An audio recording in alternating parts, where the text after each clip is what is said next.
Hi, everybody. Welcome to the King and Weaver podcast. It's me, Matt Graham, here as usual. Today, I've got a great guest. The very one and only Bob MacArthur is with me today. Bob, welcome to the show. Thank you for having me. Thanks for coming out to talk to me today. I really appreciate it. Okay. So, for those who don't know, in my humble opinion, Bob here is probably one of the top addictions counselors in the entire region. He's been doing it since 1990, so he's got over 35 years of experience, and he still runs a practice here in the south end of Kitchener to this day. Am I accurate in that? That's it. Beautiful. And today we're gonna. There's so many things when we get into the topic of addictions to talk about. I know I have a million questions searching through, like just soaring through my head right now. But to get started, one of the things that I was curious about. I've known you for a few years, but I'd never asked you this was what motivated you to get into the addictions counseling industry? I'll be honest. So I got I'm in my own recovery, and I got sober back in 1988. Lots of people get sober though; they don't choose to get into counseling. No, and I'm not sure I chose this. So I got sober in '88, and for the next couple of years, I could not hold a job. I would get a whole bunch of jobs and I would lose them. I'd get a job and I would end up in coffee shops with a bunch of people from Alcoholics Anonymous, and we'd be talking. And one day, one of my friends said, you're always talking to people about recovery and this and this. Why don't you try to get a job at what they called the KW Detox at the time? And I said, because I only have a grade 10 education, that's why. And they said, doesn't matter. Nobody, And so I applied, and they didn't take resumes or anything back then. I had to write a letter saying that I was sober for 2.5 years and that I had empathy for the suffering alcoholic. And then I just bugged them until they gave me a job. And unemployment will do that, right? Yeah. You can find. And I started working at the Detox, which they call the Substance Withdrawal Management Center now. But I started working at the Detox, and I really liked it. And in those days, treatment centers would come to the Detox, interview people, and then take them right to their treatment center. And so I said to my boss, Fred, one day, I said, I think I'd really like to be an addiction counselor. And so there was a place, Halton Hill Recovery House for Men, that was there. And when Jack came, my boss got me an interview. And he said, what would you like to do? And I said, I'd like to be an addiction counselor. I think I'd be really good. And he said, I think you'd be really good too. I said, all right. And then I said, I'd like you to give me a job. He goes, I'd like to give you a job. I said, all right. And then he said, but I can't, because this is not 1970, Bob. You got to get some paper on the wall. And so now my biggest fear is that I have a grade 10 education, and my biggest fear is I'm going to have to go back to school. At what age? I was in my 30s, mid-30s. Yeah, that would be scary. And so that's exactly what I did. And I never got into this. I didn't go to the Detox to work there because I wanted to help suffering alcoholics, to be honest. I wanted to go there because I had rent to pay. That was the reality. That's why I went there. And I have a friend of mine, and Rick's a supervisor wherever he goes and all that stuff. And I was talking to Rick one day, and we were discussing it, and it's like some people are meant to be carpenters, some people are meant to be truck drivers, some people. And he said, Bob, you're just meant to work with addicts. That's it. You did. That was all it was. This is what I do. And if I wasn't getting paid, I'd probably do it for free anyway now. Right. But how I got into it was just got to pay the bills. Got to pay the bills. And then when I got into it, I really seemed to have a knack for it. But when I first started, all I had was AA, and all I could do is don't drink, go to meetings, don't drink. So I had to go back to school. So I now I have a few pieces of paper on the wall from McMaster University, Loyalist College, Conestoga College, and I'm certified now by the Canadian Addiction Counselor Certification Federation with an international certification of alcohol and drugs, and I'm also a Canadian certified addiction counselor through them. I'm a member in good standing with the College of Social Workers and Social Service Workers, which allows me to do psychotherapy with it while I'm doing it. Things have changed over the years. So you've got lots of paper now, is what I have more than what I guess I needed, but yeah, well, it's what I need, and I do 40 hours worth of education every couple of years. Continuing education, make sure you're staying on top of everything that's going on. And just to get into that a little bit, what's going on You know, I can't help but think about this as I'm in the neighborhood all the time. I live in the downtown area. I'm around near the encampment, and I can't help but think it was about exactly 100 years ago that this entire continent, both the United States and America and parts of Mexico, was embroiled in a massive epidemic of addiction. At the time, it was alcoholism. The streets were full of drunks. Wives and mothers were sick and tired and fed up. They felt hopeless and helpless because their husbands were coming home either drunk and without their paycheck, or they were violent. They had no idea what to do, and so they formed a prohibition movement at the time to try to curb the alcoholism. Now, at the same time, we had massive wings in these psychiatric institutions all over North America, dedicated specifically to helping chronic alcoholics. There was like drunk wings of hospitals. Now, here we are, it's 100 years later. We have this brand new crisis where our streets are again covered with with addicts in particular, I would say. Downtown Kitchener, I was saying just last week, it's like the night of the living dead down there on a Friday. There's zombies walking the streets that are just so high on trank that you can't even speak to them. But now we still haven't come up with a solution. It's like we've come full circle. We ran into this 100 years ago. We're right back there again, in my opinion. That's what it feels like. We're at a crossroads I'm not sure that's with true. addiction. I'm not sure. I think we have a solution. We just don't use a solution. And what would that addiction be? That solution be? Let's just backstep a couple of steps. Sure. Okay. One of the things it is when they started the prohibition series, it didn't stop alcoholism, right? It didn't work. I'm not going to say it worked. Then they didn't really have alcohol treatment wards. What they had was alcohol dryout wards, sanitariums where you would send someone to physically get withdrawn, and then once you stop, because I think, and I'm going to give Alcoholics Anonymous a kudos on this, okay? When they came up, until Alcoholics Anonymous, nobody ever looked at the fact that alcohol was not the problem. They undertook it under the auspices that if we can get you to stop drinking, you'll just get back into life. Right? Why doesn't he just put the plugs in the jug? Well, you've been in this. Well, you take Homewood. Homewood was created for alcohol and opioid. It was a sanitarium for alcohol and opiates. That's what it was created for, Homewood, when it was first made. Yes. Right? But the deal back then was if we could get you off that, you'll be okay. So people would go in there and they would dry out, and then they'd come home, and then they'd go back, and then they'd dry out, and then they'd go home, then they'd go back, and that's that rotation. Yeah, right? They were looking at that the alcoholism was the problem, and it was only a symptom. It was only the symptom, and so because it's kind of like when I talk to clients that I have and families and that, I go, there's a lot. We used to say that this was a family illness, family disease. You don't say that anymore. There's stuff that we don't say today anymore, and I think it's because we're trying to tell people that you can get through this without pain. And you can't. No, I completely agree. You can't. And so... But what do you mean by that when you say you can't get through this without pain? Well, I'll give you an example. We have people, and this is just once again, I'm not a big, I'm not a professional in the fact of like a doctor that does this stuff, but here's my thing. We have people that are going on methadone to get off heroin. Okay, a drug to get over a drug. Hold on. We're missing the boat here before we go too far.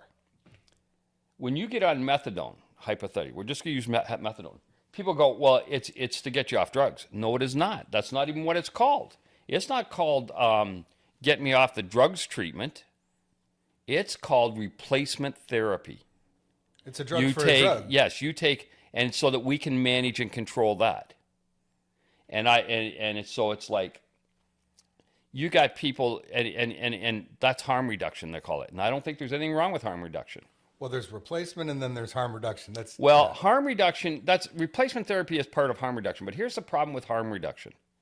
Harm reduction, I'll tell you, let me give you an idea. I've worked in a few places. I want to give you why I'm saying what I'm saying. All right. I started off working at the detox here in town. Mm-hmm. After that, my next addiction job was in Toronto at Youth Clinical Services. And at Youth Clinical Services, I was on a committee that we started the needle exchange. Oh, you worked at one of these places. Okay. And so at the Jane and Finch area, I was the representative for the needle exchange. Okay. The needle exchange started off this. You bring me 5 needles, I'll give you 5 needles. You bring me 100 needles, I'll give you 100 needles. You bring me 1,000, I'll give you 1,000. Needle exchange. 1 for 1. Then what we found is the guys were going, well, I'm not bringing them back. Christ, I'm not doing that shit. So we go, okay, we'll just give you needles. So that's not needle exchange anymore. So when you look at harm reduction, what happens many times, and I understand that we're trying to help people on this, but what we're really saying to a lot of people is, what is it that you won't do for yourself that we can do for you? So if you come into my office, I have a pair of hands that are just touching, tips of the fingers are touching, one at the top, one at the bottom, and it's because I believe in giving a hand up, not a hand out. And I think that's where our problem is. We're trying to love people back to recovery rather than being honest about the disease. I can't agree with you more, Bob. What I'm seeing on a daily basis now in our city, but also I think you could say this for just about any city in North America right now, is like I said, we had this prohibition idea. That did not work. Didn't work. Then we had the war on drugs. That did not work.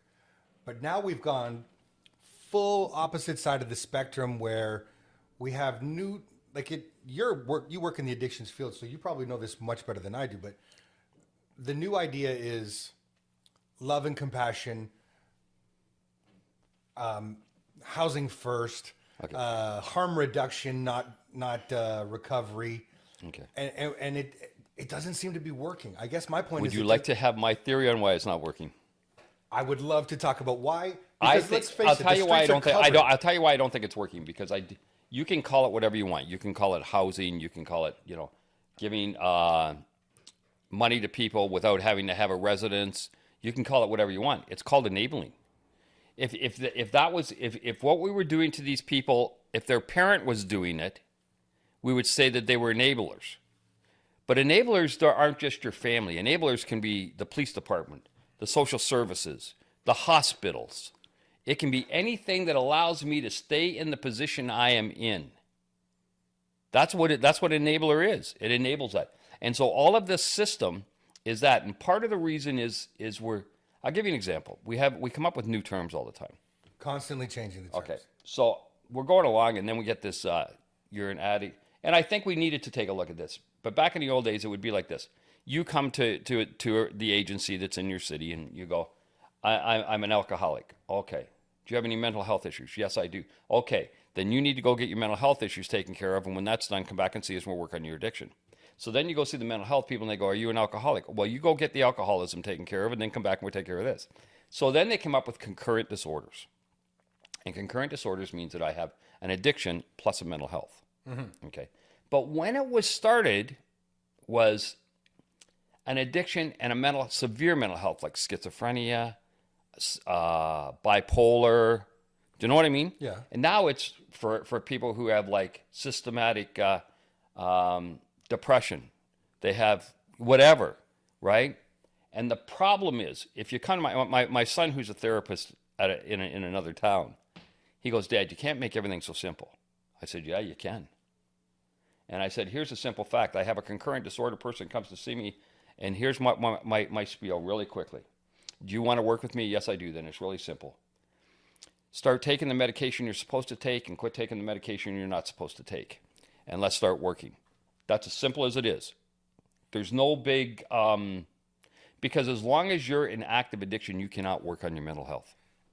If someone has a bullet hole in their chest and a severe psychiatric disorder, you want to fix that bullet hole, right? And I use that analogy when I'm talking to people. And so what I do is really simply is, because people want to have a tendency to want to say, they want to talk about the narrative. And that's what you're talking about when you're talking about the people down on the street. Because we get so caught up in the narrative, we don't deal with the problem. So it's kind of like this. We're in the office and you're going, well, I want to tell you how I got here, Bob. I go, I don't really want to hear. And I'll tell you why. It doesn't matter why you started. And I'm going to tell you why. Let's hypothetically believe that this is a gun. I'm going to shoot you in the chest. Mac, I like you, so I'm going to call an ambulance. When the ambulance comes, it's going to put you into the ambulance. It's going to take you over to St. Mary's Hospital. It's going to run you into the emergency ward. The doctor's going to come in. When that doctor comes in, do you want him to take the bullet out of your chest or talk about why Bob shot you? I want to discuss my generational trauma first. Do you know what I mean? And so what is happening, and this is just once again my opinion. What's happening is we have everybody is passing the buck, right? My personal belief is when governments get involved, then we get into people not getting help but getting the illusion of help, right? So if you have somebody that's downtown and they're a drug addict or an alcoholic or whatever they are, and they have a housing problem and they have this problem, pick one. Because I'll give you an example. We had this. There's been many studies done where people would say that the reason that you're an alcoholic, drug addict, whatever, is because you don't have a safe place to live. So they create things like ASH programs, which is addiction supportive housing, and they say things to people like, okay, but when you come there, you can't do drugs and alcohol. You know what the alcoholic drug addict says? You bet I won't. And then they can't understand why they're in there getting drunk and burning up the house. It's because that's what we do as alcoholic and drug addicts. It's like, first you got to take care of the addiction. And we're trying to make it sound like you can work on it all at once. The other thing is we're taking away the responsibility from the person. I was going to teach a course up north with a guy, and we were talking about, we were going to teach something on family members. And we're driving up, and he said, do you think an alcoholic can survive long without enablers? I said, absolutely not. Absolutely not. Without somebody doing something for them, they would get too sick, too hungry, too something, they would have to stop. Right? Because people will say to me all the time, well, what about harm reduction? Let's help. And I think harm reduction is a phenomenal thing. However, you better know who your audience is, because if you believe what I believe, and I believe that if you're a drug addict or an alcoholic, you've lost the ability of choice. And harm reduction implies that you can still have choice. So you know what? When you get drunk, you end up going outside and getting in your car and getting into car accidents. So what if we can just get you to drink at home? Well, if I could do that, I'd have done that 6 times before. I can't. Now that's the difference. We're trying to use harm reduction on addicts who don't have a choice. Whenever I talk about the tent city that's downtown by the train station, I always say the same thing to people when it comes to this. And that's simply that people say, well, have you spoken to them? Do you know what they actually want? Do you know what it is that they're looking for? And my argument is always the same thing. I'm not interested in what they have to say because I know that they're not in charge of their own life. They've lost that power of choice. The people that are in that encampment, just like you said, aren't capable of making that choice because they're in the throes of addiction. The addiction is in charge. And the addiction, in my opinion, is telling them, get everybody away from me, because then the addiction can control their lives. No one in their right frame of mind that isn't suffering, that could make a proper decision, would want to live in a tent in minus 20 conditions. I worked at a treatment center one time. Okay. Okay. That sounds like a few of them. I worked at this treatment center, and I heard counselors say something what I think is very asinine. Okay. They're in a group with people who have been sober between a week and at the most 28 days. So brand new to sobriety. And they're saying to them, don't forget, this is your group. You have to decide what we do with this. You have to discover this. And so then Bob says, are you crazy? Right? If they could have figured this out on their own, why are they coming here? Right? And the reality is, in early recovery, the last thing we need is options. I really truly believe that addiction, when anybody that comes into my office, first thing in my mind is we're in a crisis. And someone in a crisis does not need a whole bunch of options. What they need is direction. And that gets into the difference between therapists and counselors, right? A therapist will try to figure out why you're upset. A counselor has specific tools for specific problems, right? Mm-hmm. And so you have to know your audience. There's no use, I guess the thing is when you're looking at somebody that's down in your tent city, you're talking about the one on Fairway Road, Victoria or whatever. Yeah, Victoria and Weaver. Okay. So here's the thing. It's kind of like, if you build it, they will come. Okay? And what people don't understand, I think, that aren't addicts is, and I remember there's a great line, I use movies a lot, but there's a great line in Roadhouse. Patrick Swayze's Patrick Swayze. finest production. And he says to me, he goes, how's it going? He goes, same old same old stuff. Nah, it's amazing what we can live with. Right? Mm-hmm. The problem is that for me, addiction is perception. You perceive this as dangerous, but as an addict, I perceive this as safe. You perceive this as like an inconvenience to the community. I perceive it as my right. You see, one of the things that I have found over the last 30-some years that I'm knocking about with this stuff is the problem with the addict is, whether you're whatever addiction it is we see danger where there isn't any, and we see safeness where there isn't any. Right? I can't go live in a housing building because I can't trust people there, but I feel safe in an open tent down. My perception is off. Oh, it's totally. There's no question it's off. But that's the whole addiction. You see, everybody out here saw that I was an alcoholic. They said, you got a drinking problem. What they didn't understand is I didn't have a drinking problem. I had a you won't leave me alone problem. I had no money problem. I had nowhere to live problem. And alcohol allowed me to live through that. Perception. And the reason that's important to understand is because if you drove in your car. Yeah. If I got out of my car and said, holy jumping Mac, that thing sounds like a tank. The muffler's falling right off that. You got to get that fixed. When we leave here and you and your son get in that car, if you don't hear any noise, are you going to go and take that to a garage? No. No, because if it ain't broke, why fix it? And in the addict's perception, they don't have anything to fix. And that's what I say when I mean the addiction is in charge at that point. Yes. And when we get talking again about that encampment, the closer I look at it, the more I realize encampment is probably the worst term that we can use for this place. Because encampment makes it sound like somewhere between like summer camp and a military installation. When the truth, though, in my opinion, an encampment can also be prisoner of war. Well, that could be a third one. Because, But what I see that though is when I really look at what's going on in these encampments, is what there really are is open air psychiatric institutions where there's very little supervision and the people that are there are self-medicating. There's no one prescribing the medication. They're self-medicating. I think what you're trying to say is that, and I think that what happens is that it's a different culture. They have their own community. It's no different than when you get sobered up, there's a recovery community. No, I think these have are their like psych community. wards. I think they're really psychiatric hospitals, open air. Well, you can't call it a psychiatric hospital if there's no treatment. Well, but right? It's really, there are supervisors that are going there. There's social workers that are going there, so they think they're getting the treatment, but they're not. And the reason that they're not, and this is going to sound terrible, and I'm not putting down.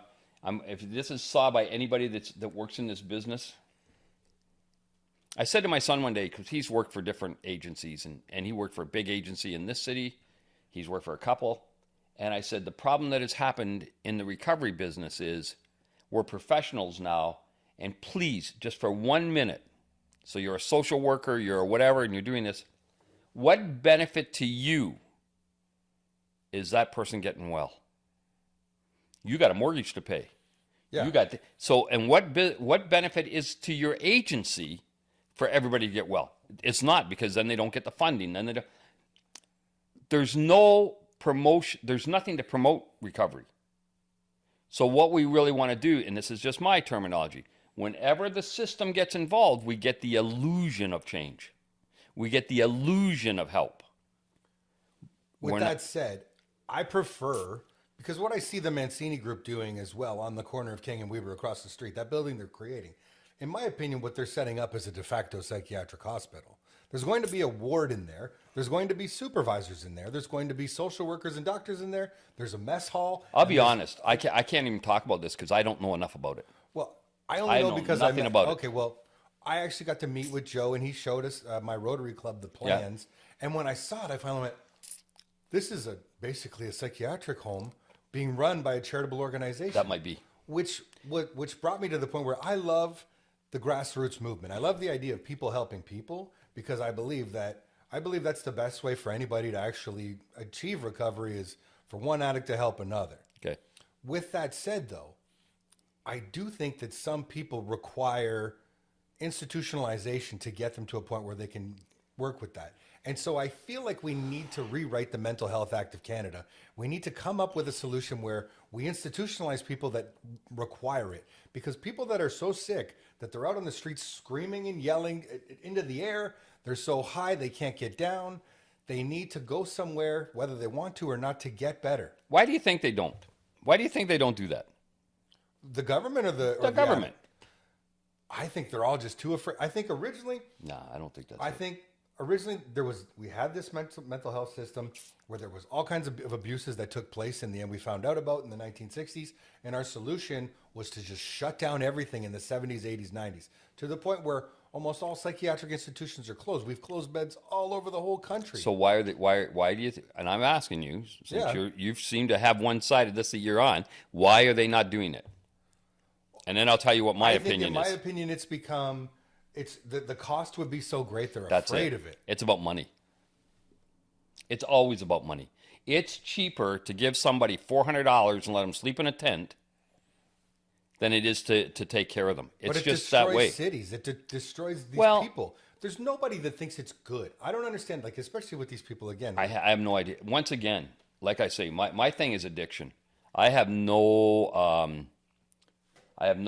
expertise in social development. I have no expertise in social projects. So I have no idea what these guys are about and how they're dealing with it because I really don't have anything to do with them.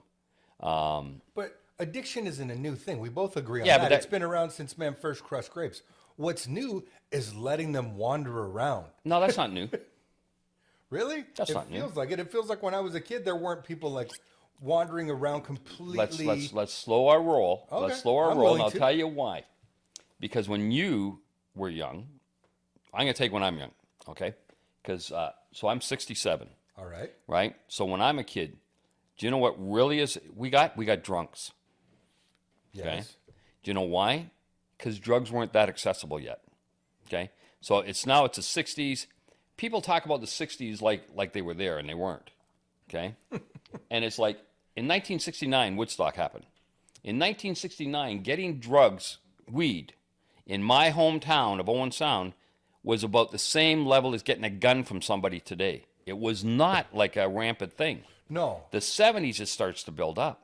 The 80s, the 90s. So what you're seeing is purely through accessibility, right? Because it's a progress. I've talked about this with some people.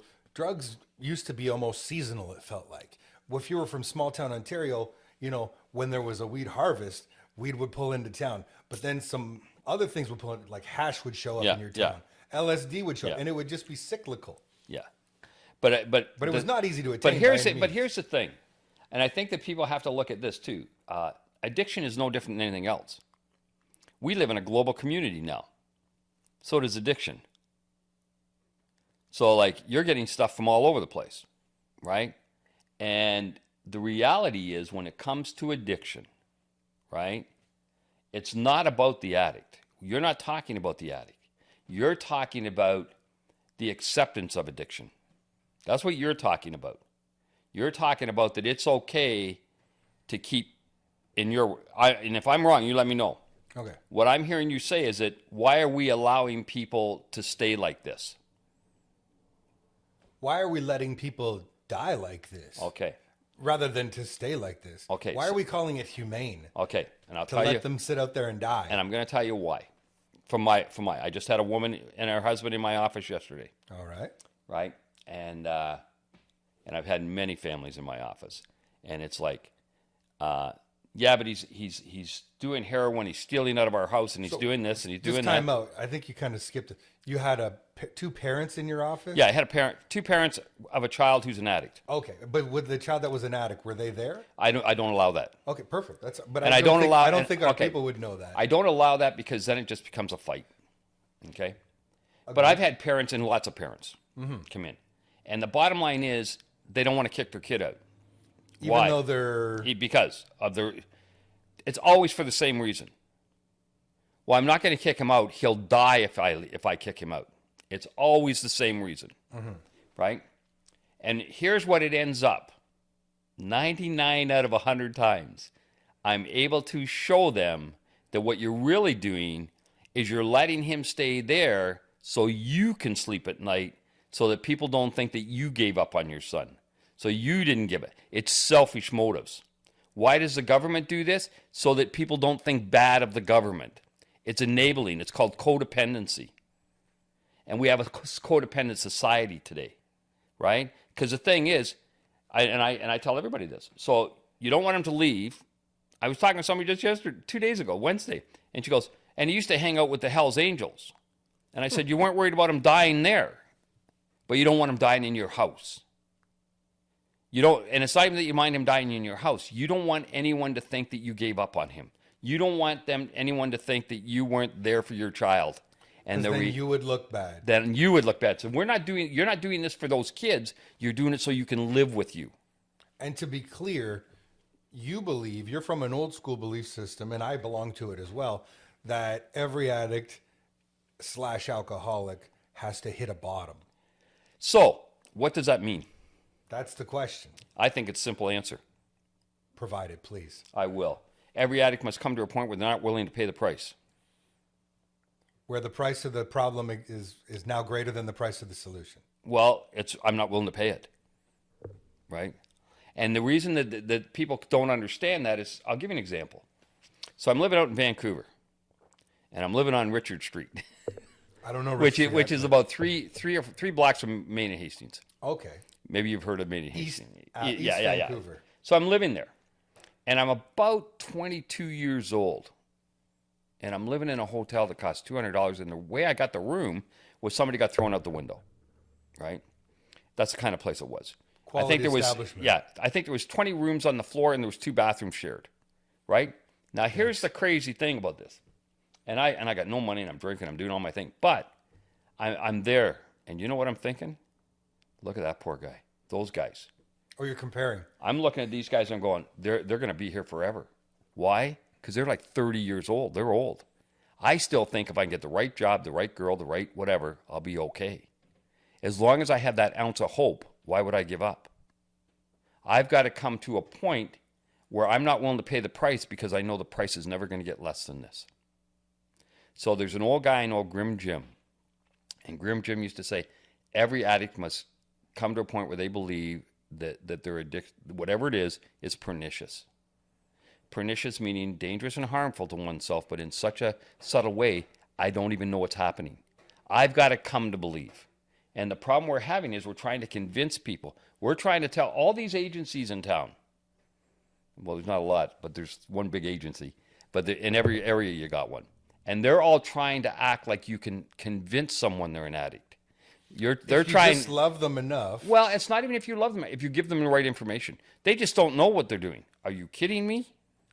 But that's what's happening. I know. I tell people a lot that I think everything in life is equal parts carrot and stick. And when it comes to the way we're dealing with addictions in this country right now, it's almost 100% carrot. We just keep giving people more opportunities. We're like, here's a place to sleep. You can keep using drugs. Here's a place to live. You can keep using drugs. Here's a place where you can, here's food. We'll even try to find you here's a paycheck. Like you said, there's no penalty. So people never get to experience this. But I think, Matt, what you have to understand about this stuff is, for instance, mental health and addiction, it's a funny bird, and I'll tell you why I'm saying that. If you have appendicitis, if I take you to 10 doctors, you know what your diagnosis is going to be? Appendicitis. You know what all 10 doctors are going to do? They're going to have the same treatment. Appendectomy. Okay? I take you into 10 different mental health people, and you're going to get 7 different diagnoses. Okay? I take you to 7 different addiction counselors, and they're going to give you 7 different treatments. And the reason is no one, people are unwilling or unknowing to make a stand on what are we going to sell here. And I'll tell you what I mean by this. So I remember about 10, 15 years ago, 20 years ago, it really started. And I would look in the newspaper, because I was always, no matter where I worked, I was looking for another job. I was always looking for a job. And I would look at it and it would go, addiction counselor needed at so-and-so, right? Need a minimum education you need is a bachelor degree, preferably a master's. Some addiction knowledge would be helpful. Hold on. You're hiring an addiction counselor because they believe the addiction is a result of, not a cause. They believe that if they can take care of the underlying, you won't be an addict. So I teach some courses once in a while. And at the bottom of every one of my PowerPoints, it says, how we view it will be how we deal with it. And here's the thing. We have, for all the doctors out there, hey, here's the bottom line. We have a bunch of doctors who are the gatekeepers that don't know squat.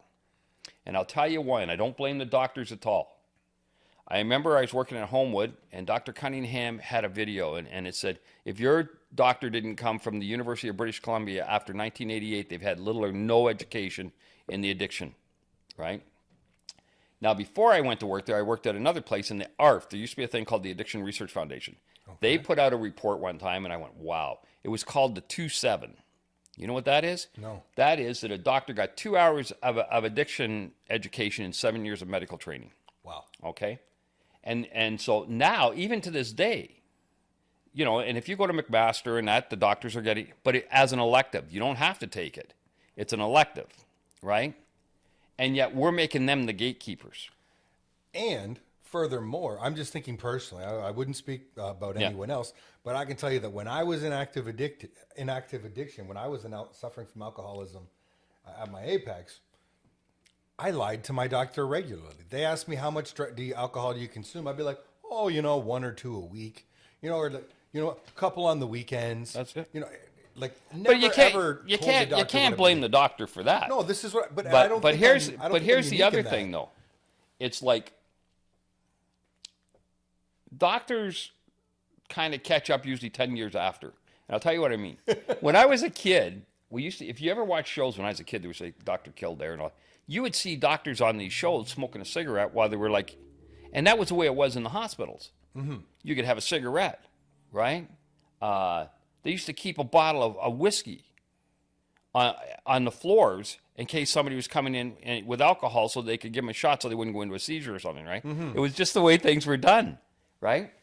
I think the problem is, and what people have to understand is that medical doctors don't treat causes. Medical doctors treat symptoms.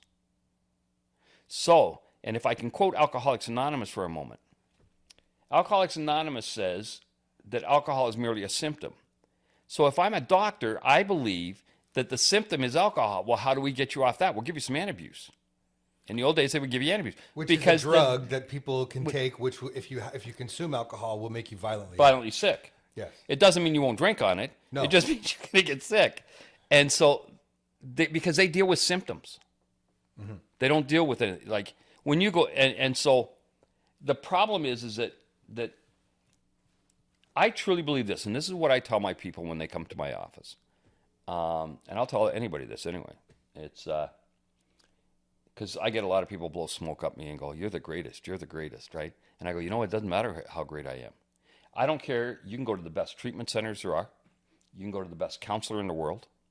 You can go to the best Alcoholics Anonymous, Narcotics Anonymous in the world. You know what the one thing none of those places can give you? No. A desire to stop. Yeah, that's got to come from you. Yeah. And how do you get a desire to stop? I got to get a desire to stop through the pain. I don't want to pay this anymore. And we're taking that. What we're doing is creating, they call it safety nets, right? Yeah. But what it really is pillows. So that when I'm getting ready to hit the bottom, I have a pillow there so I can have a softer landing. So I go, well, that wasn't so bad. I could do Handle that. One more time? Yes. That's the it's they think that they're, and I don't think people, it's no different than a family member who doesn't kick their person out. I tell them, I know you're doing it out of love, but it's mainly this. It's out of fear. I had a guest here just a couple weeks ago. Stephanie Stretch was here. She's a ward counselor in Ward 10. Okay. And one of the things we did talk about with this, because I agree with you, people have to hit a bottom and they have to experience that pain in order to want to get better. What do you say to the people that are out there right now that are saying, yeah, but the game has changed and now people are dying? People were always dying. But they're dying immediately. People are taking Narcan and they're... Well, the Narcan's not killing them. They're taking fentanyl and they're overdosing sometimes on their first try. Okay. So what do you want me to answer?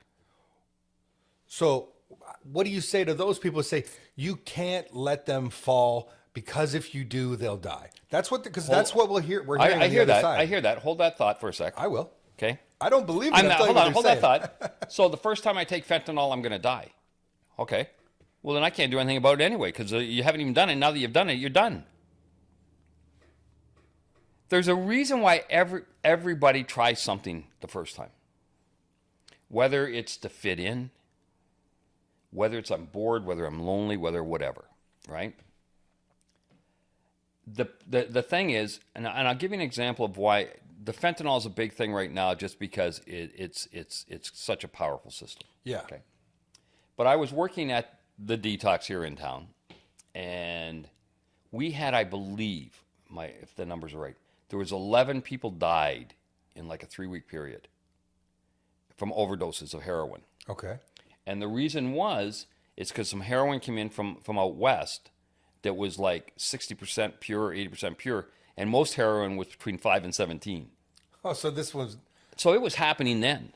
It happens all the time, right? But what you're really saying is they're going to do it, so how can we make sure that they're okay doing it? And that's okay too, if that's what you want. But my thing is, if that's the way you want it, then don't complain about what you get afterwards, because it's kind of like this.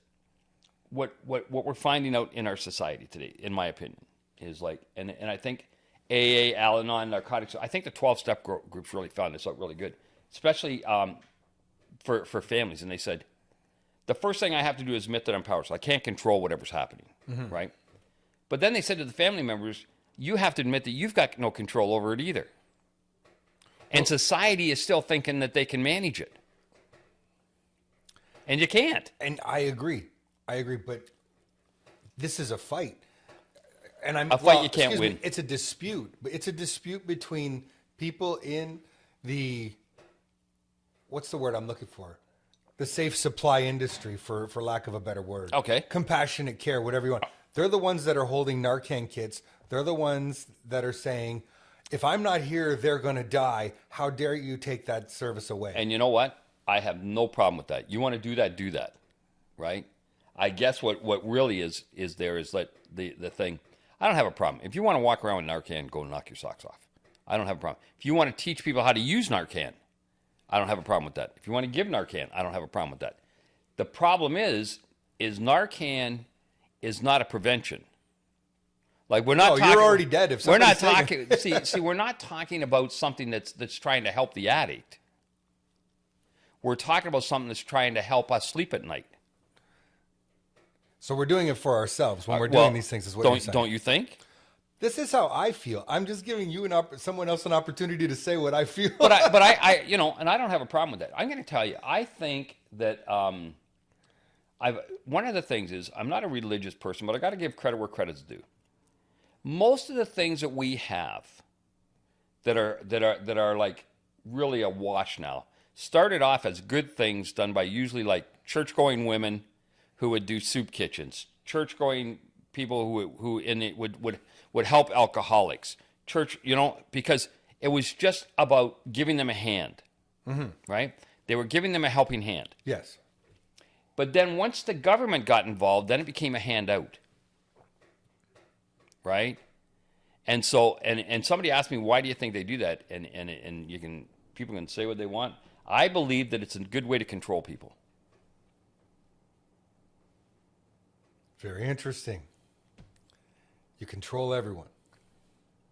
Well, I mean, you have this system now where you have a whole bunch of drug addicts, but now you control. They're not going nowhere. They need right. But now you have 6 for every one of them. You have 6 people who now depend on paying their rent, their mortgages, raising their kids with them. So you have 6 workers for every addict. Now, when you look through this world, how many of these agencies for people like that we're talking about? We're not talking about people who have 6-figure incomes that are sent to private, where Ford went. We're not talking about that. We're talking about you downed and helping people, right? Mm-hmm. How many people are dependent on him staying sick? A lot of people. It's become an industry, right? And so when the women were banging the drums, no alcohol, whatever, right? They did the best they could with what they had. But then when they realized we're going to bring alcohol back, then in the 30s it wasn't really a lot of government agencies were like having soup kitchens. It was people helping people have soup kitchens, right? And so, and even here we had a soup kitchen here, and I guess we still do. I don't know. Well, we have, but once it gets subsidized, then there's rules that you have to follow, and then once there is one government agency person hired, now that person is dependent on that thing staying the way it is. I would agree. Now, when we talk about that, people becoming dependent upon it, there's 2 things that cross my mind that we haven't really delved into that I wanted to talk about today as well. And one would be, as someone who's worked in a lot of treatment centers yourself, one of my pet peeves is the requirements in Ontario for opening a treatment center are astronomical. I thought I thought anyone can do it. I thought there was no requirements. No, you can open up I thought you can open up a safe house. You could dry house or something maybe. But to open up a treatment center, I'm talking like a rehab program. Yeah, so to set up a place, you and I could in my understanding is there's no regulations or qualifications. So, excuse me, like if you and I wanted to open up Bob and Max Rehab and we wanted to turn this building into a rehab facility, and we would have 5 to 6 patients at a time. I guess the bottom line is who would pay for it? Oh, and we're going to charge $10,000 a person per month for our services. I guess as a free enterprise, I guess you could do that. I don't see. Here's the thing. That's what I'm like. I think it's completely unregulated. I don't know. See, and I've never worked in anything that wasn't like I've worked. I'll give you an example. Okay. I worked at Grand River Hospital. Yes. Highly regulated. Yes. Right. One of the things that's less regulated is I've worked in outpatient treatment centers. Mm-hmm. They have less regulations. I worked at Homewood when they were going through the what did they call that? Where you had to get audited and get certified. In order to what? In order to be a certain level of treatment center. But technically speaking, though, I don't know. I wouldn't like to say. It's my understanding that technically speaking, you and I, if we said we wanted to create a rehab clinic here, and I don't know. Just say we're going to get your family, your child sober, bring them here to us. We technically are able to do that. That might be true. I don't know. Well, how about this then? You said earlier, you talked about 7 to 10 different standards of care between 70 different doctors. Why do you think there is no standard of care? Because 2 reasons, right? One, it's subjective, mm-hmm. right? What do you mean? If you have appendicitis, it's physical. You can see this is perception, right? What healing looks like. Well, here's the problem. No, not what healing looks like, but what is addiction? So when I was starting out, when I got sober, then when I started working, there was 2 kinds of people. You either a drunk or you weren't. You were either a drug addict or you weren't. It was just black and white. Now we have the continuum. We have no use, use, misuse, abuse, and addiction. What? Okay. I don't even know what you just said. And the problem with that is well, no use is pretty simple. You don't use, right? You use. So you have a glass of wine with your meal. Okay. You misuse it. You're starting to you're getting inebriated. You're like binging. Okay. You're abusing it. Now you're like causing trouble and you're getting drunk and you're doing it too often. Then there's addiction. You're getting drunk, causing trouble, and it's happening too often. Now, the real problem is abuse and addiction looks very similar. Yeah. There's a fine line that separates them, and that fine line is called choice. If you are just an abuser, you still have the ability to stop. Mm-hmm. But if you're not, you have to be stopped. And so when you're looking at the different treatments, I got to tell you, I worked at a place one time, and this woman didn't know anything about addiction. And she was like, got caught up in all they had like a ton of paperwork to try to explain to them if you're an addict or not. And she goes, but you don't do this, and I said, oh no. And she goes, are you trying to tell me that after 10 minutes of talking to somebody that you can tell if they're an addict? And I just didn't want to get into the fight, but I came home and I was talking to some of my friends, and they said, well, did you tell her yes? Because it doesn't take a lot. No. But if you don't know what you're looking for, you can go down a rabbit hole.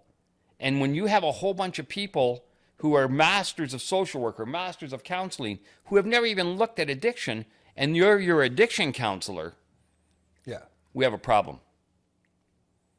And that's what it is. When I first got into this, do you know who was like a lot of the counselors? Who? People in recovery. And now? No. There was a period of time that you didn't even want to tell people you were in recovery or they wouldn't hire you. Right? To me, that seems asinine. I think, and it's protectionism. Everybody's trying to protect their job. It's not about the client. Well, this lends itself right to my next issue or thing that I'm facing. But first, I would just say, when I hired a realtor, the first realtor I hired, I interviewed 20 first. I interviewed 20 realtors in this town before I moved here. Right. And I asked them all the same question. How many properties do you own? Yeah. And anybody that said, well, I own my home, that was it. And if that was all they offered, then I wasn't interested. I was looking for a realtor that owned multiple properties because I wanted to learn about investing in real estate. So I finally found a guy. He said, yeah, I own 20 properties right now. I said, well, I want you to be my realtor. Okay. So to me, it blows me away that anybody would go to meet someone for addictions counseling, and then they wouldn't ask them, are you yourself an addict? Have you ever suffered or struggled from this? And they would, if I asked that question and someone said to me, well, no, but I have my master's in social work, and so I've read a lot on addictions, I'd be like, well, that's great. Well, let me know when you've dealt with it firsthand. I'm gonna kick that back. Okay. Okay. I'm working in this place, and there's people there that aren't addicts. They're not. Mm-hmm. But they have master's degrees, and these are the employees. Yeah, they've taken then they have a post diploma in whatever, in addiction. And I don't, and this is me. I remember talking to my son one day, and I said, "You don't have to be an addict to help an addict." Okay. Okay, you don't have to. You have to be a person who's willing to share feelings and understand, because pain is pain. And the only difference between an addict dealing with an addict is it gets rid of the shame factor really quick. So I'll give you an example. I walk into you're a client. Okay. And you find out I'm an addict. Okay. And then we bring in Jane, and you find out she's not. The only difference between her and I is in the first session or two, I get more trust. You think that's all? Okay. If I don't know what I'm talking about, it still comes out. Yeah, if you're full of shit, you're full of right? shit. And if she does, that will come out. The problem is that, and this is going to go back to my AA stuff. Too many people in AA run around and say the only person that can help an alcoholic is another alcoholic. That's crap. Really? Because Really. I've always believed that. No. What it is I believe is, so I said to my son, he goes, I don't know what you mean by that. And I said, well, when you get with an addict, their fear is fear. And he goes, yeah. I said, have you ever got so scared that you wanted to pee yourself? And he goes, yeah. I said, that's the thing that they're talking about. That's what you got to get at. Not the, well, and how does that make you feel? You got to get to the truth. And the problem is in therapy today, people are being told, do not share yourself with them. And how do you help someone if you're not willing to share? To get vulnerable. Yes. Do never share about you. Oh, as in the counselor. The counselor should never share anything about themselves. And so they never get real. They And never if get they real. never get real, then the other person never feels comfortable. And it enough to never, get real. so there's always that wall. And that's my opinion. Yeah. Right? Like, I'm sure that you could bring a therapist in here and goes, yes, but I, and it's like, that's cool. I like that. I want people to know when they sit with me, I want them to understand to the best of my ability that I understand. And it comes through. I can tell just Right. from sitting here talking to you. You're And being so- your very genuine self. Right? So the thing is, what we've lost is we're trying to psychotherapize alcoholics and drug addicts instead of counseling them. Right? Mm-hmm. And I love this. Well, we're going to explain like what they're doing is wrong. My God, you don't think they know? You don't think this guy shakes too underneath somebody's kitchen table with pee running down his leg? You don't think he's going, this is not good? Come on. The problem is, and I think what people don't get, I remember I got sobered up, and now I'm making my amends and stuff with my mom. And my mom says to me one day, she goes, you know what I don't understand, Bob? I don't understand you and your dad, because my dad was an alcoholic who got sober too. Okay. And then died drunk. But he got sober, and my mom said, you know what I never understood with you guys? When you said you were going to quit, you seemed so sincere. I said, you know why? Because at that moment I was. The problem was, 2 hours later I wasn't. Mm-hmm. And that's what dealing with alcoholism and addiction is about. It's about now. It's not about 2 hours from now, and it's not about 2 hours ago. It's about now. Do you know what I mean? I do. Yeah. It's So- the work you do today Yeah. at this very moment that will keep you sober tomorrow. And I get other therapists to send me I remember this guy sent me this cocaine addict, a therapist in town. He goes, it's not working. I said, okay. So he sends them on. I go, you doing coke? He goes, yeah. I said, well, you better stop or we can't work. It makes it really hard.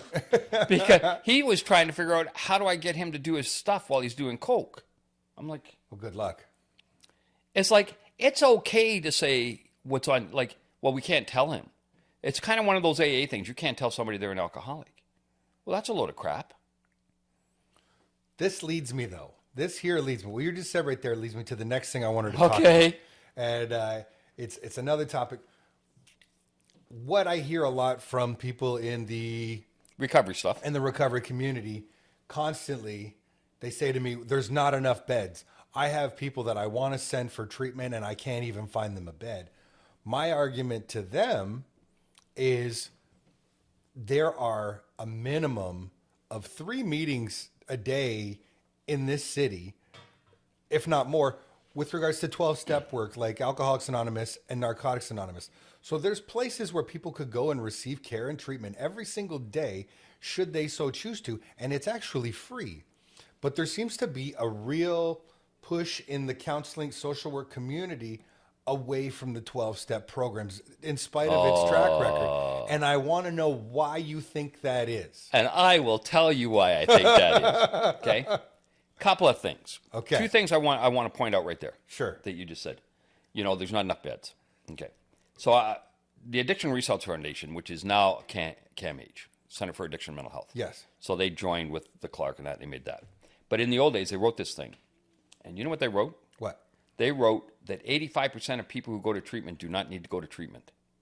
85%. Do not need to go to treatment. They go to right. Do you know who needs to go to treatment? Who? Guys down on Victoria Street. Yeah. Why? Because they're on the street. Just Maslow's theory of hierarchy says, if I don't feel safe, I'm going to worry about getting off drugs. Forget that. They need to be separated from the lifestyle. Okay? Well, isn't that sort of what John Neufeld's doing, or excuse me, what House of Friendship is doing John being the executive Well, director. it's really okay. And now we're going to get into the other part. And the other second person that needs to go there is someone that is so entrenched in their addiction that they can't separate from it. Okay? I have a sponsee. That's a guy that you help out in AA. Okay. Okay? And I love what he says. He went to Homewood, and he said, you know what Homewood's good for? It's an intervention of my drinking Yeah. and an introduction to AA. Well, this is part of my argument. Yeah. Hold on. Sorry. So, but the problem is, right? So let's say that you work for so-and-so company, okay? They don't accept outpatient treatment. Insurance companies won't pay for outpatient treatment because there's no control over it. Ah, you said the C word. Right? No control over it, right? So you have to go to an inpatient treatment where they know that you're not using, you're getting this, and they can go in there and say, what have they done for this, this? Right? Because once again, I have a guy coming to me, just started coming to me this week, and he's been to like 3 treatment centers, you know. He goes, I've been to 3 treatment centers. I've seen like 6 therapists. And I tried AA. And I said, oh, yeah. So what'd you learn? You've been to 3 treatment centers. What did you learn? And he goes, well, at the first one I learned, I said, I don't want to know that. I want to know generally, what did you learn? He goes, I don't know. I said, I've learned something really quickly here. Would you like to know what it is? He goes, yeah. I said, they weren't keeping you sober. Treatment centers don't keep people sober. No, they can get you sober, they get you but an they can't introduction. keep you. Yeah. No, what gets you sober is a crisis. Yeah. A crisis gets you sober. A crisis won't keep you sober. No. Because when the crisis goes, it goes. That was the first part. What was the second part you asked me about? Well, the whole idea is, why is it, other than, I guess you answered the question with the word control. Yeah. Why is there this push away from the 12-step programs from the community? Second. Okay. So I'm taking this course. I have a certificate in trauma and crisis. Okay. So I'm taking this certificate in trauma and crisis from these guys. And I'm at this course, and there's a woman there. I haven't said I'm an AA. I'm not talking about it because who am I? And she goes, well, I would never send my clients to AA. They're sexual predators and money. And so I'm not saying a word. There's another guy there that's maybe a year or 2 sober in the meeting. He goes, oh, Jesus, have you ever, what meetings do you go to? She goes, I've never been to meetings. He goes, so you have sick addict alcoholics who don't want to get sober coming back and telling you that AA doesn't work, and you're believing them. Right? Mm-hmm. Here's why. I go to Alcoholics Anonymous. I'm a professional. I've been a professional for a long time. I go to Alcoholics Anonymous, and I would hear this. Ready? From more than one, mostly old guys. Well, nobody with a degree ever got me sober. It's bullshit. I'm getting, right? So people in AA didn't like counselors. No. Okay. Then I go to professional people and go, I don't trust those AA guys. Right? And it's a trust thing. And I remember my son, when he was doing his master's degree, came and talked to me. He said, why don't you guys in AA just let us come in and audit you so that we can like give you credibility? I said, I don't remember us asking you. If you don't want to send people here, that's cool. You know, we're self-sufficient. But it's about you're doing something that we can't control. That's C word, control. Listen, you're going to hear that come out of me a lot, right? And the big thing is, I've just spent 6 years getting an education, right? Mm-hmm. And you're going to tell me some financial investor can do the same thing I can do? Some guy with no experience. You know what I mean? Yeah, some guy with no experience. Some guy that works as an auto mechanic. An electrician can do all that. So I can't accept your stuff. Why? Well, hold on. How do we know that's best practice? Well, what is best practice? Well, we just established there are no standards of practice. Well, best practice is whatever your agency follows as the best practice.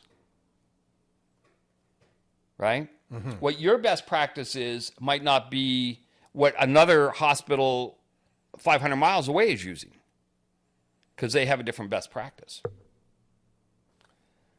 Right? And so there's no congruency in recovery. The funny part is, though, at the exact same time, the 12-step programs that exist, you could find them a mile away, an hour away. You'll find consistency from state to state, from province to province. No. I think at the base level, are they not all the same? At the base level, we're at the 12-step level, yes. Yeah. But how groups are done, no. I think that people have to understand. So the thing about recovery is kind of cool.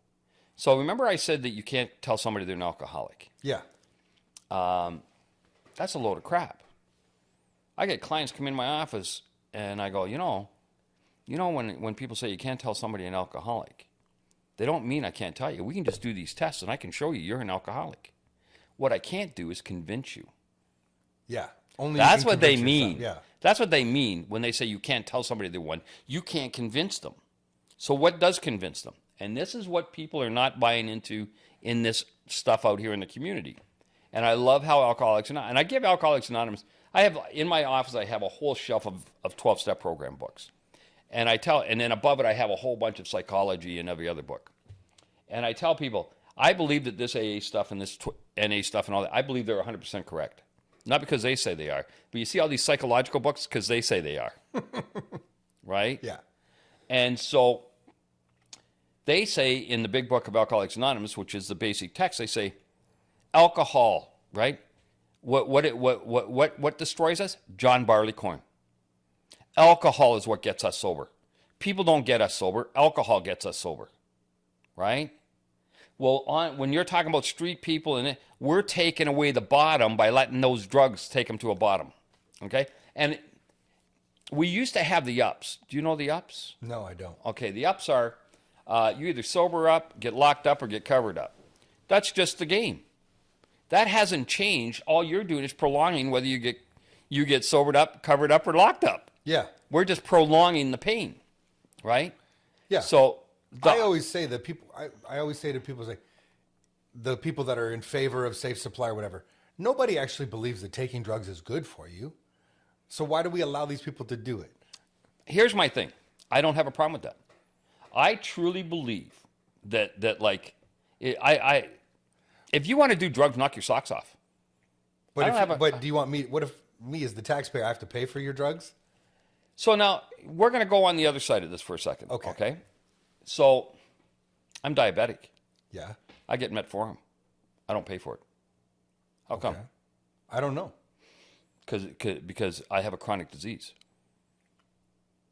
But I didn't think we had pharmacare. Do we now have pharmacare? I'm 65, Oh, so I okay. get it for free. There you go. I did not know that. Right?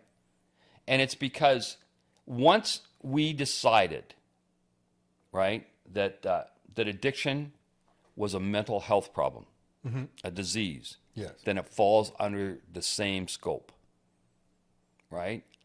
And so here's the problem once again, and this is just my thing about it is we have doctors making decisions on things that are out of their scope, right? Because they're working on the symptom, right? The harm reduction of this, and really you got to ask. When I was in Toronto working at Youth Clinical on the needle exchange, we had to sell it to communities too. You had to sell it to the drug people and the addicts, and you had to sell it to. So for the addicts, we would sell it as you're not going to get lesions. It's going to be safe. You're going to have sharp needles. Da da da da da. But now I want to come and I want to put a sharps container here. I got to somehow convince you it's a good idea. So now I don't talk about how it's safe for them. I talk about how it'll keep them off of the floor. It'll keep them out of your backyard. It'll keep them, right? Mm-hmm. So if I can't give the same story for both things, then is it kind of manipulating? Maybe just a little. Right? And I don't have a problem with harm reduction. But harm reduction should be used on people who have the ability to do harm reduction. Oh, people that are capable of reducing their own harm. Yes. Which is not what's happening. No, what we've done is we've taken, because harm reduction was really created during the AIDS epidemic. Yes. Okay, and it was needed, and it was a great thing, and I don't have a problem with harm. My son said, "You don't believe in it?" I said, "I think it's a great thing. I just think you can't use it once somebody becomes addicted, it doesn't work." No. And the problem is we're using a crescent wrench to try to take off a truck tire. Good luck. And that's what the problem is. We don't want to be honest that this wrench doesn't work. Yeah. Right? We have so much money invested. It's almost like we can't change now because what, are we just going to lose all this money? Yeah. Right? And so I don't know. I really believe that one of the things for me with the addiction, and I got to be honest to anybody that's watching this, people who come to see me are not like low bottom anymore.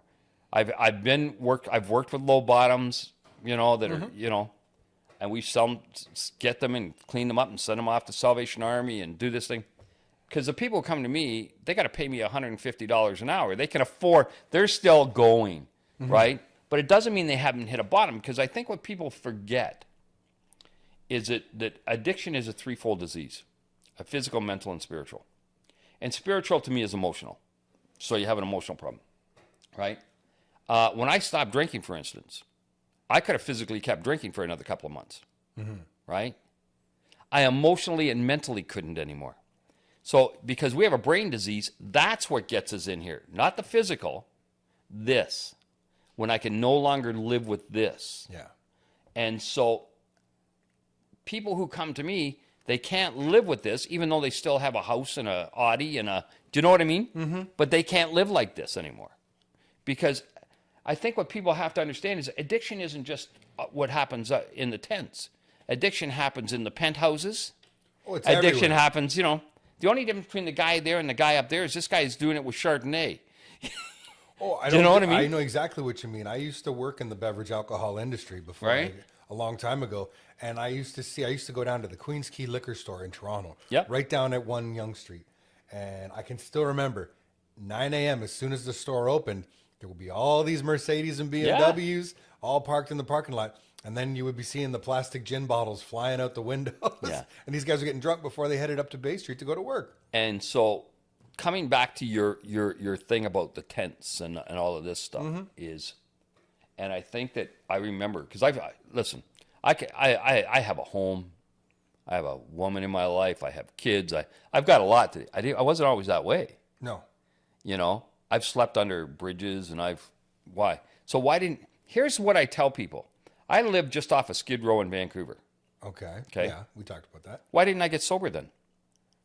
Didn't hurt enough? If that's the bottom, Skid Row, but I didn't. Now, I'm going to tell you why I didn't. And my daddy helped me out a lot with this. My daddy was a guy that was like grade 8 education, but very smart. Okay. And anyway, I come back and I'm talking to him, and I said, Jesus, Dad, I was living out in Skid Row out in Vancouver. I remember him saying to me, holy Jesus, I can't believe I raised somebody that stupid. I went, what the heck? He goes, Bob, Skid Row's not a place, it's a state of mind. And that's how you get sober. Because I got sober living in a 2-bedroom apartment in Kitchener. Because I hit Skid Row. Up here. So, And it wasn't like it was out there. oh no.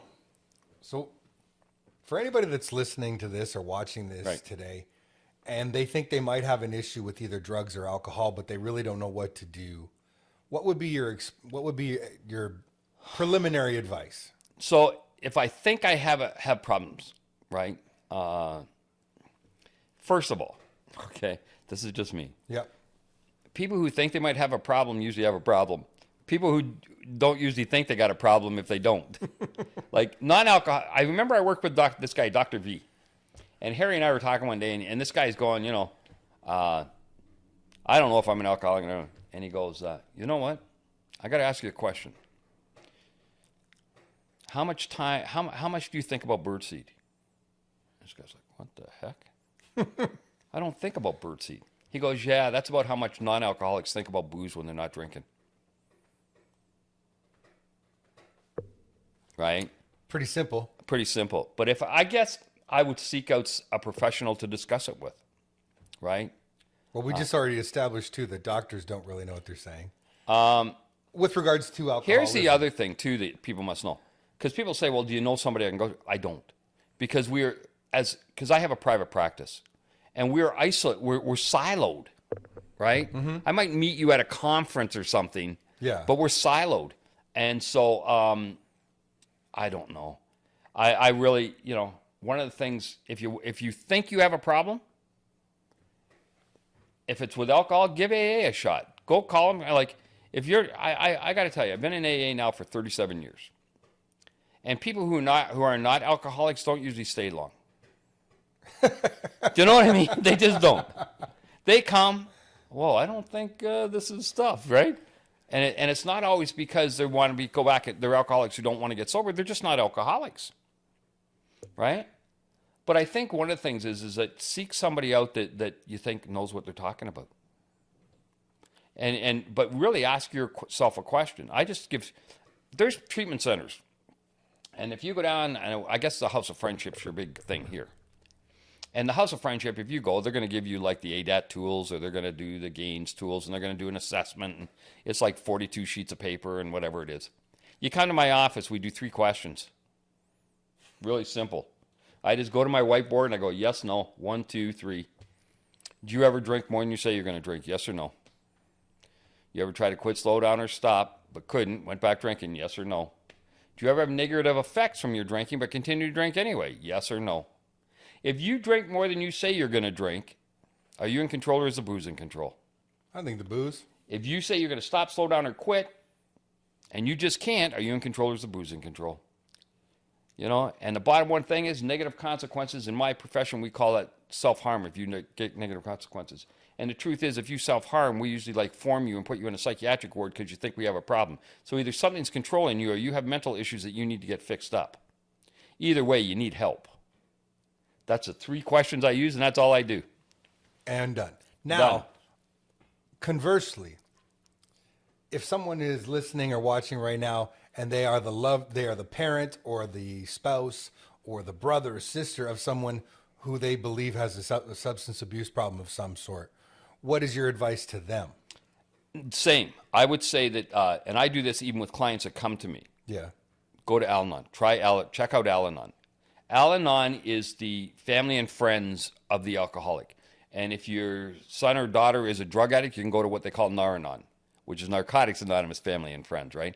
And if you're a gambler, then we have Gam-Anon, right? It's the family stuff. Now, here's the interesting thing for everybody that's listening. I want to make it clear. You already said, for a session with you, $150 an hour, right? Right. How much does it cost a family to go to an Al-Anon meeting? Nothing. It's free. Free. I'm going to let you guys make that choice. Right. 150 versus free. And I'm going to tell you 2 things, because I think this. And you probably just tell them to go to Al-Anon after an hour. Well, here's my thing. One of the things is that people have to understand, for me, when I tell you to go to Al-Anon, I'm not sending you to Al-Anon to get better. I'm sending you to Al-Anon so you can quit feeling like you're alone. Because people who go through addiction, whether you're the addict or whether you're the family member, you feel like nobody understands. For sure. There's no, and so it's, and I tell people, if I had I'll say Debbie, my wife, instead of somebody else, and I'm out drinking, how nice would it be to sit across from somebody that goes, I know, I get it. And you don't feel like they're patronizing you. They really get it. That's really it. So, and what I'm talking about is, and I'm going to use AA again. And in AA, it says that when we come into recovery, we come in spiritually bankrupt. And what that means to me is spiritually bankrupt. Spirituality is how the human soul, or how the person connects to people, physical stuff. So how does Bob connect with people, places, and things? When I came in, I didn't connect with anybody because I didn't trust anybody. I didn't think anybody understood. I had nothing. And that's exactly how family members feel. They have shame. What's wrong? Why did this happen? We don't want to talk about it. And so to sit with somebody who goes, I get it, and know that they get it, is the biggest weight you're ever going to get off your back. And that's what you get by going to 12-step programs. And it's not just 12 steps. You can go to 12 steps. You can go to Smart Recovery. You can go to Celebrate Recovery for if you're Christian. You can go to Women for Sobriety. I don't care where it is. Mm-hmm. But without that connection, because the spiritual connection is the connecting with others. And so when people come to my office, I make it very clear. And I think that every professional should do this, and even though they don't, you come into my office, you know what my job is? To get you into groups. because you can like hide your addiction in a counseling office for years. Oh, yeah. You're not going to hide it with a bunch of other people just like you in a room. No. So go there, and if you won't, then we got to ask why. Right? Because I learned something a long time ago from a doctor I worked with one time, and he said, Bob, be very careful of the addict who gives you the illusion of change. Don't tell me I'm not taking this seriously. I'm going to see Bob. He's a counselor. Don't tell me I'm not taking this seriously. I go to a meeting on Wednesday nights. Don't tell me I'm but you're still drinking. I know, but I'm going to see Bob, and I'm going to the illusion of change. Yeah. Right? And so the problem with addiction, I think that if we were to say, what is the disease of addiction? It's isolation. Isolation. When someone is in the thralls of addiction, they feel alone even when people are there. And the only way they don't is if it's alcohol, being drunk, if it's drugs, being high, if it's gambling, betting, the only way they know how to connect is through their addiction. And when that's gone, they feel as lonely and scared as possible. Yeah. So we need to have people that we can get with that make us feel, and these are my words, normal. Because for most of us, we think there's something wrong with us. And one of the biggest things I do in my office with people after a while, I go, you know what you need to know? There's nothing wrong with you. There's not a thing wrong with you. Your perception is what tells you that there's something wrong with you. Mm-hmm. Change your actions and your perception will change. You can't, and that's the other thing. We're trying to tell people they can think their way through this. And you can't. You know what your 12-step programs really are? Cognitive behavioral therapy. Okay? And so you hear people say, well, cognitive behavioral therapy is to teach you how to change the way you think. True. However, how do you do that? By changing your actions, changing your behaviors, right? And they go, well, I didn't have to do anything. All I had to do was sit down one night, and what they asked me to do was write out 100 times, I will not, I will not. That's the action, buddy. That's the action. Mm-hmm. If you're an alcoholic and you want to think of yourself as not being a drunk, then you got to quit drinking long enough to quit thinking of yourself as a drunk. It's the action that changes the thought process, not the thought process changes the action. There was somebody somebody said this to me once, and it always stuck with me. It was not even a person I knew. The guy said one night, I was at a meeting, and he said, you can't think your way into good living. You can't. But you can live your way into good thinking. Exactly. And so when we started this whole conversation, you know what the problem is? The problem is they're trying to get these people to think differently. And they got to live differently. You got people living in a tent that you want them to get high, well, they need self-esteem. Well, that really makes them, how are you going to get self-esteem eating out of a soup can in a tent?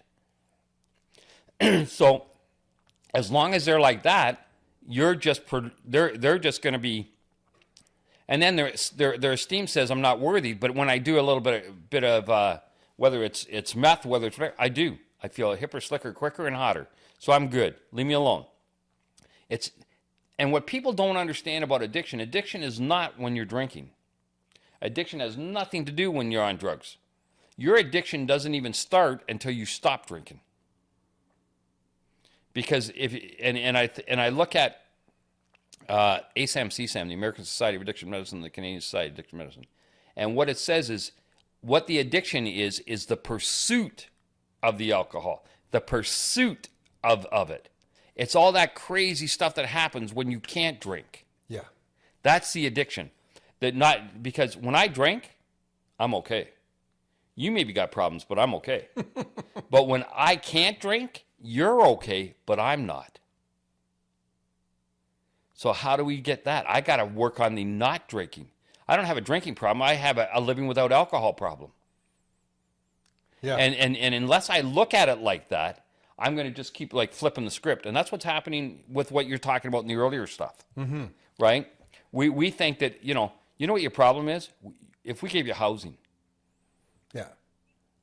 There's been tests for years of the problem is if we can just give you a job, your self-esteem will get so high you won't want to do it. Yeah, I'm not going to believe that. That's not, no, you know what it is? I can go back for years and I get a job. Do you know how long I'd last till I got a paycheck? Once I got a paycheck, I don't need that because then I get drunk and I'm okay. Never pay an addict on Thursday. Right. You never pay an addict on Thursday. And so until we want to get honest about it, And I'm not trying to like pump up Alcoholics Anonymous or any of those things. But the reality is, when you look at something, when I bring you a textbook, right? Mm-hmm. And I go to school and I do this stuff, and they bring you out a textbook, I think they're misleading you on that it's a textbook. And I'll tell you why I'm saying that. I never say anything that I don't explain why. Okay. Okay? What makes a textbook different than any other book? Well, what makes a textbook different than any other book is it always has the answer in it. If you remember going to school in your math books, all the answers were always in the back. Always at the back. Why? Because they're telling you that this is the formula to get that. We already know what the answer is. We're just showing you how to do it. That's what a textbook is. Yeah. Okay? What we're giving out is theory books. If you do this, this, and this with your client, this should happen. Mm-hmm. Where AA says, this is what happened and this is how I did it. If you look at the 12-step stuff, right? Mm-hmm. And it's because we already got the solution. Now you just want to know how to do it. So if you come to me and you go, I want to know how many houses you have so I can learn from that. Yeah. Right? Okay? He says, well, this is what I did. Then you've got to decide, are you willing to do what he did to get it? Precisely. Because the solution is there. Yeah, he's provided the recipe. Right? Or you can get a book from like 5 different people and kind of come up with your own hypothesis. Right? Yeah. And so when you have people that are coming in that don't already have a solution, they're just as confused as the people who are trying to get a solution. Agreed. Right? And I don't, and if anybody's listening that thinks that I'm putting people down, I'm not. You're getting what you've been given. That's as an addict, but that's also as like these young people who are going to school and coming back. And I'll give you an example of what I mean. My son has a master's degree in social work. Yep. My son has worked in, he's done Stonehenge, which is a treatment city. He's done Ray of Hope, which is a treatment place. He's worked at House of Friendship in the inpatient, plus the House of Friendship as an outpatient counselor. He's worked with severe mental health. He's done this thing and this thing. And he's learned a lot. We're talking. And he says, Dad, I can't believe this. Because this is before he was, while he was in school, he goes, what they're teaching these guys on my master's degree is not going to work, Dad. He said, they think when you take this course, you know, this is happening. I'm going to come up to you, right? And I'm going to say, okay, so what seems to be the problem that you're going to tell me, and I'm going to tell you, and we're just going to go through. He says, and I don't know about swearing on here, but I'm going to do it anyway. He says, I can't wait till you go up, because he had this happen.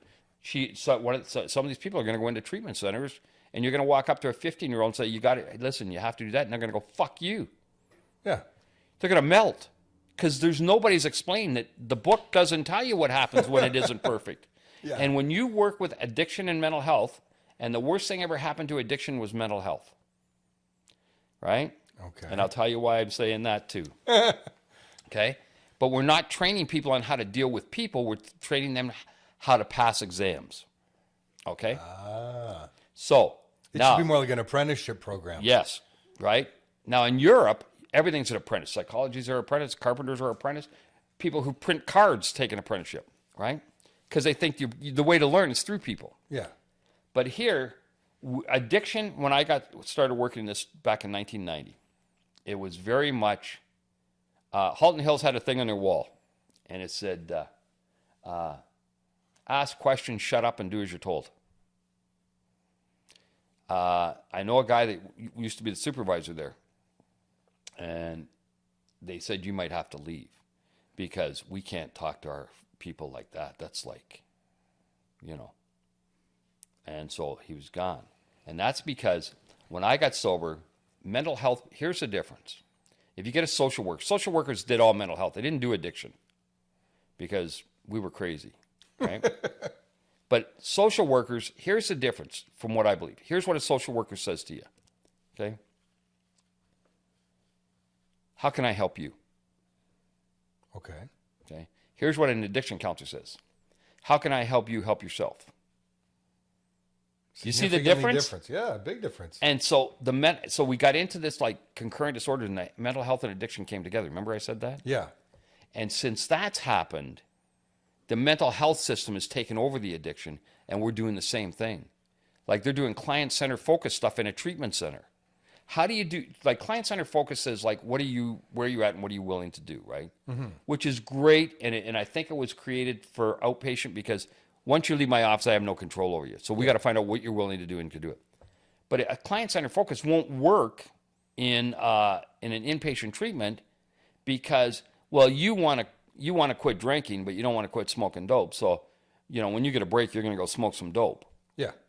Well, what about the guy that's in the treatment center with you that's trying to quit everything? You can't do that. No. There has to be balance and there has to be structure. And but you don't do that with mental health. If you even, you know what I mean? And why not? Why don't they do it with mental health? Just for, I don't want to go too far. I don't know, but I can only make an assumption, right? It's because they think they're making these people take responsibility for their lives. But, so they have a thing called the recovery process. So you're responsible for your recovery. So if you don't, and that's cool. Yeah. So you spend all your money on drugs this week. You're my mental health patient. You spend all your money this week. That's okay. I'll pick you up Friday and I'll take you to the food bank. Well, we used to be things like if you came in for treatment and you were in a treatment center, and I think there's certain things that have changed that are really good. Used to be you'd come into treatment, and if you didn't want to work right, if you didn't want to do what we're doing, there's a door. Well, you can't do that now. You can't send someone away anymore. You don't send people away now, right? Well, there must be a reason why they're not doing this. Maybe we should look at that. Yeah, pretty simple. We got 15 people here, and here's where the problem is in mental health as opposed to addiction. It used to be the many was more important than the one. Yes. And in mental health, the one has always been more important than the many. And now that's kind of following through. Now, this is just my observations. I'm sure you can get somebody on in mental health to go, that's not true. Well, I'm sure we'll get lots of comments on Right. this. Most people say, you're so Right. wrong. I can't believe he said that. And that's fair. But it's like, at some point,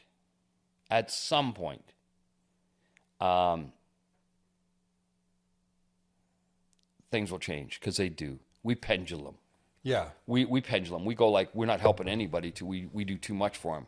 And then we go, that's crazy. And then we go back and hopefully it'll come to the center. But mental health, I'll tell you what it used to be like for me. And I'm pretty old school, so I'm not worried about being politically correct. But I used to work at the detox here, and it was at the back of the hospital, not in that nice fancy building. It was an old red building that was in the back. And here's what it used to be funny.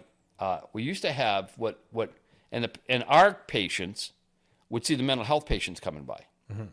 And we would call them the 1F shuffle because they were coming after meds and going for a walk. So they would just be shuffling along, right? Because they were just drugged up. But the people on 1F, which is the mental patients, were so grateful they weren't in the detox because those are drunks. Right? Do you know what I mean? Yeah. And then guess what? I was there for about 8 or 9 years. Guess what started to happen by the end of that? What? A lot of the drunks would end up in the psych ward. Oh, really? Because you got treated well there. Got a better. You got a better deal. Yeah. And then what happened was when I started there, it was drug addicts weren't allowed to come to detox because they weren't mandated, right? But it was really, you're here. Do you want treatment? No, then you're out in 3 days, whatever. Then we had a nurse that took over as the head of our thing. And then we could no longer call you a client. We had to call you a consumer. A consumer. A consumer. And you were always right. And so now you got people coming into an addiction ward, and if somebody there said, well, Jane spat on me, then they would Jane, the employee, would be taken to the office and said, why'd you do that? Well, I didn't. Yeah, but he said you did. And so it got crazy, and it's still like that now. I think it's like, and it's because we already established that the last thing you want to give an addict is options. Yes. Well, more than that, the last thing you want to give an addict is power, because it'll go to our head. Take over. Yeah, yes. The ego, right? Because what we are as an addict is an egomaniac, but with an inferiority complex. Yeah. So I feel I'm feeling like you're attacking me, so I attack more. Right? Yeah. I feel like I saw you look at me. Now I'm insulted. Now I attack more. And so I think what it is, we've just, threw the baby out with the bathwater and a lot of stuff. But The pendulum has just gone so far. We'll make our way back. But I have this guy, Chris, who comes in, and I do supervision. Like, he comes to me because I have a private practice. I have another professional comes in, and we check out, like, my clients, am I doing what I should be doing and stuff like that. And we're talking, and I remember he was going to leave one day, he goes, because he worked for an agency. And he said, Bob, do you know how much I wish I was you right now? And I said, what do you mean? He said, you just told me that you said to somebody, listen, if you don't want what I got, you can leave. I don't care. I don't need your $100, $150. You can go. You don't have to come back. Do you know how much I wish I could do that? Wow. But you can't. But if you don't want what I got, the wonderful thing it's about... never going to work. Well, the wonderful thing I have about being in private practice is if you're paying me to come to see me, then you have a right not to pay me and don't come. If I'm not giving you what you're looking for, don't come. Right? Absolutely. But if it's free, and I'll give you an example. I don't do online stuff because I want you sitting in front of me. But my son worked for an agency in town, and all you had to do is, well, I don't want to come in. I'll call you. And a 5-minute call was considered a session. Well, That's crazy. That's crazy. It's crazy. Like, you're not helping. What you're doing is keeping stats. Yeah, you're enabling. That's a different form of enabling. Yeah. And so that's my problem. My problem with how we're dealing with recovery today, and I don't care if it's the tent stuff or one of the problems is that we're not dealing with the problem. Okay? If you have somebody that's living in a tent or something, I don't really care. I would bet you 85% of the people who are living in tents and stuff down there have a mental health issue or an addiction. Very few are there just because they lost a job. Oh, no question. Okay? Absolutely agree. So, if you're not going to deal with the root cause, then how are you going to change it? So, we want to help them build self-esteem. How do you build self-esteem living in a tent?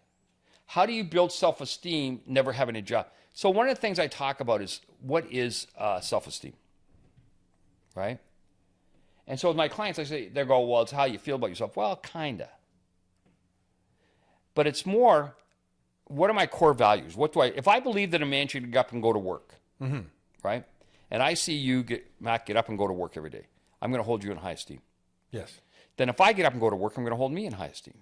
If I see you laying on the couch doing nothing, I'm going to hold you in low esteem.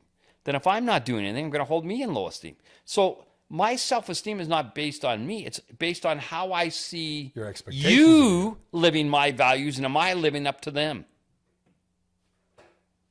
So do you think that listen, let me tell you something. I never grew up. When I was a little guy, I didn't say, geez, what do I have to do to end up being suicidal and end up in Alcoholics Anonymous when I was 30 years old? I didn't do that. Right? No. I was raised, you get up, you go to work, you do this, you do this. But my addiction systematically took a little bit away and a little, till I'm sitting around going, this is normal for me. You become your new normal, yeah. Right? But it didn't take away that I knew what you thought of me. Ah, there you go. Right? And that's not true. Okay? My sponsor being a guy that helps you when you're in the program. Mm-hmm. My sponsor, because I came back from an AA meeting one time and said, and I know what they're thinking. And he goes, really? What are they thinking? And I told him, he goes, what am I thinking? I said, I don't know what you're thinking. He says, you don't know what they're thinking. What you're really saying is, if that was you, that's what you would be thinking. So when I'm saying that you're looking your nose down on me, it's because if I was you, I'd be looking my nose down on me. Got it. Right? That's why even if you're not there, I feel like a piece of crap. And the people who are going down to these camps don't get it. No. They think because you come down there and tell them oh, do you want a free voucher to go see the orange juice guy, that you're doing something for him? No, what you're doing is making sure that you get your check every 2 weeks. Mm-hmm. Because it's not perpetuating. It's kind of like this. When people say that they're self-medicating, I'm going to go with the self-medication for a second, okay? Yeah. They're self-medicating. Okay. So let's hypothetically say, Mac, do you play sports at all? Yeah. Tom, what do you play? Play golf. Used to play soccer and hockey. Okay, and let's say you're playing soccer, and you're out there playing soccer, and somebody spikes you in the legs. Yeah. Okay, you go to your doctor. Your doctor says, "Oh, you go, I'm in pain." He goes, "No problem. I'm going to put you on this opiate. It'll take away the pain." 2 weeks later, your pain's even worse. You go back to your doctor. What's your doctor do? He ups your medication. Cool. A month later, you go back. It's just as bad. What's he do? He says, this treatment isn't working. We better try something else. Okay. I've been self-medicating for 26 years. Really? Doesn't At seem to some be point, working. you don't think you came to the realization it's not working? It's not self-medication. That's a rationalization and justification. True. Right? Yeah. But if you have a society that buys into that, or a treatment modality that buys into that, well, let's look at what caused that. Let's look at what you see what I'm saying? Yeah, absolutely. Right? So it's like, I don't really care why you start doing what you're doing. I don't care how you ended up in that thing. I want to know, why can't we get you out of there? I don't care why you did this. Why can't, because I can't go back and change it. Metaphorically, I want to deal with this gaping bullet wound in your That's it. chest. We'll get to what happened in your childhood or that traumatic No, event you that might faced. even, not even Maybe that. we'll get there. But You for might- today, forget about getting back to there. I don't even want to talk about the guy that shot you. I just want to deal with this gaping Let's get the wound. hole done. Let's deal Everything with else the is gaping different. wound. Yeah. Because you know what? And there used to be a guy named Bradshaw from the 80s. And Bradshaw wrote the book, like The Child Within. Mm-hmm. And he said a lot of stuff. I'm like, I'm not sure I buy into this stuff. But that's okay. He said something that was really smart. And that was, if you do have like childhood trauma and stuff like that, he said, please, if you're in recovery, get 1 to 2 years into it before you start looking at that stuff. Because what happens is when you're dealing with trauma, and this is what's happening, I find with a lot of people working with trauma, is they're trying to talk about the trauma and trying to get you sober at the same time, and they just keep flipping you, Yeah. right? Let's get your feet on the ground, solid, get you there for a year or two, get you so that it's not as scary to look at this, Agreed. right? And if you really, and I'm just going to give AA a plug again, only because they do that. Do you know what they do that? They do that by putting the fourth and fifth at the fourth and fifth and not the first, right? It's not the first thing you do. It's the fourth and fifth thing you do Fourth and fifth, because you've had a bit of time now to prepare yourself. to get yourself with your feet on the ground, Yeah. right? And the problem is that professionals don't want it to be that simple, because I went to school for 6 years. Come on. It's more complicated than that. And it sounds bad, but there's no money involved in a quick cure. No. And I know that people say that you're very pessimistic, Bob. When I say, but I truly believe, please tell me, when you're with one of these agencies, what would be the benefit of getting all your people well? You'd have to close that agency, Have wouldn't to you? close it. You would have to close it, right? So instead, we don't do that. What we do is we want to get as many numbers as we can to justify that we need money for that. And then we can set up more programs. That's just my thing, right? I'm with you, Bob, and I know that this and is it- unpopular right now, and I know we're going to get negative And comments. I know that people can say, and I'm glad they're there. they're doing jobs I listen, don't want. No, but not just that. There's people that at these agencies that have let people hang around long enough that they did get sober. They've done that, and God bless them, right? But I think also they've kept people suffering for many years that would have hit a... And would some die? Guess what? And this is that war on drugs things. In a war, sometimes people die. And it's sad, but it's true. And it's like... I want to make something perfectly clear to anybody that's listening to us at all, regardless of what your addiction is or what your family member's addiction is, whether it's alcohol, marijuana, or fentanyl, all the way, and anything in whatever it is. between. I personally believe, and I think you do too, that anybody that truly wants it can get sober. Somebody once asked me that. Okay. And I went back to because my dad got sober Yeah. back in the 70s. Got sober for 2 or 3 years, whatever. Went back drunk, and he was drinking, and he ended up lost his home, ended up living in one of those little apartments above the stores in small towns. But I remember I was talking to his old sponsor, and Bill. I said to Bill, he'll never get sober, and Bill said, I can't believe that, Bob. I got to believe that everybody has the opportunity to change, or what's going to happen to me. And that's my philosophy. I believe that everybody can change. Yeah. Because if they can't, then this is as good as it is for me. I don't want to believe that. I don't want to believe that at 37 years sober and at 67 years old, I've hit my peak and I'm done. I refuse to believe that. And I want everybody to understand that there's hope out there for anybody in your family or yourself. If you think the situation is helpless, that's an illusion. There is always hope. There is opportunities to get better. Anyone can get better. You just have to come to grips, in my opinion, and I think in Bob's opinion, you have to come to grips that you're the only one that can get you sober. You have to make that decision and then ask for the right help. I think the other thing that people, if you're talking to people out there, then this is what they need to know. If you're a family Yeah. and you have an alcoholic or a drug addict, and I'm going to hypothetically say there's like a mother and a father and 3 kids, please do not sacrifice your other 2 kids so that you can sleep at night so the drunk kid stays at home. No. Because here's the thing. One of the things that we talk about in treatment is the 85-15. That's, or some people call it the 80-20. And what that really is the alcoholic drug addict or gambler, whoever it is, they take 80% of the resources and they give 20%. Yeah. And if you have, say, 3 children in your house, then if you're giving 80% to that one child, you got nothing for the other 2. And if you don't think that they're going to resent it later, I'm going to tell you, they're sitting in my office constantly. I get people in my office all the time because their parents sacrificed everything that for the one child and gave nothing to the other one. And it's like, and it's not because you don't love them. No. It's you only got so much energy. Yeah. And I just want to make sure people have a message of hope. That's what I want to make sure, that there is hope out there for everybody. Then let's talk once again about Alcoholics Anonymous, because Alcoholics Anonymous was a game changer in 1935. Game changer. Okay? And here's what people do not recover from alcoholism.